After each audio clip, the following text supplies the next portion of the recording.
Isang mapagpalang araw po sa inyong lahat. Ngayon po ay July 10, 2026, Biyernes ng ika-14 na linggo sa karaniwang panahon.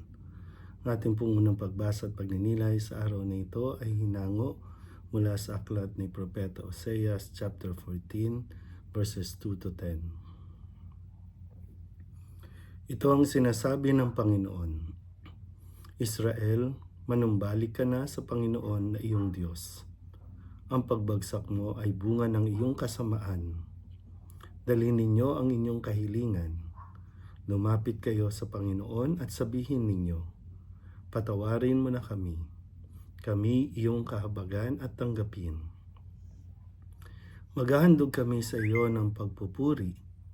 Hindi kami mailigtas ng Assyria. Hindi kami sasakay ng mga kabayo.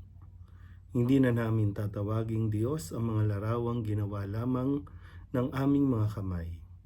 Sa iyo lamang nakasusumpong ng awa ang mga ulila.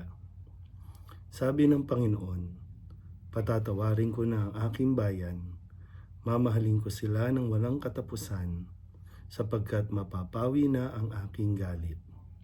Ako'y matutulad sa hamog na magpapasariwa sa Israel, at mamumulaklak siyang gaya ng liryo, mag-uugat na tulad ng matibay na punong kahoy.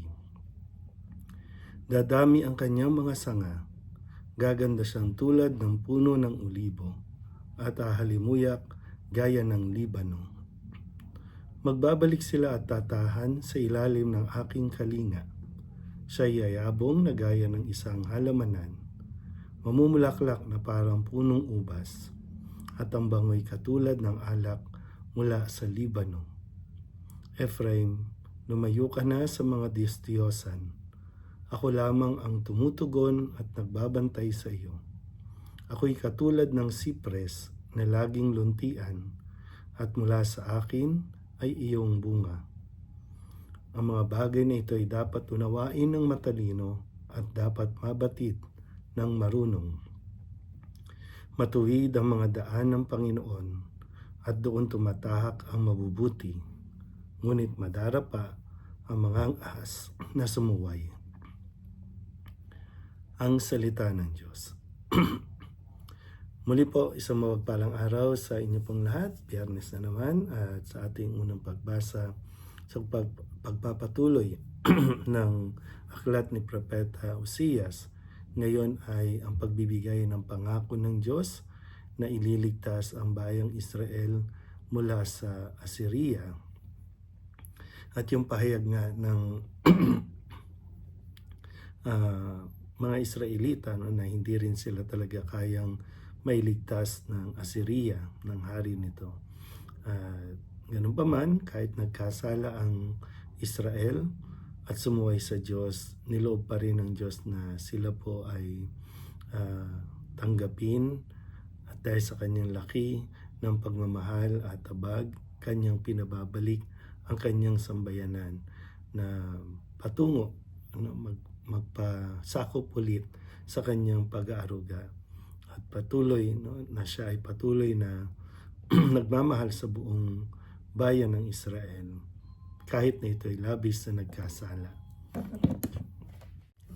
Kaya pakatandaan din natin mabuti na sa kabila ng ating mga kahinaan at pagkukulang, pagtalikod mismo sa Diyos, ang Diyos pa rin ay naghihintay sa ating pagbabalik. Kaya huwag natin pairalin yung pride natin, na gusto natin panindigan na tama ang desisyon nating lumayo sa Diyos. Gusto natin panindigan na tama yung ating naging desisyon. So, sana po sa mga ganitong pagkakataon at naririnig natin ang mga salita ng Diyos, kung paano ang Diyos ay laging bukas sa pagtanggap sa atin, lakasan din natin ating loob. Kailangan din kasi mayroong desisyon na manggaling sa atin, na ang pagbabalik loob kasi ay hindi naman, kumbaga, hindi tayo pinipwersa. Hinahayaan ng Diyos na makita natin ang mga nagiging bunga ng ating desisyon. At kung nagkamali, huwag tayong mahiya na lumapit muli sa Diyos, dahil kahit kailan hindi tayo tatalikuran ng Diyos. Muli po, isang mapagpalang araw sa inyo po lahat.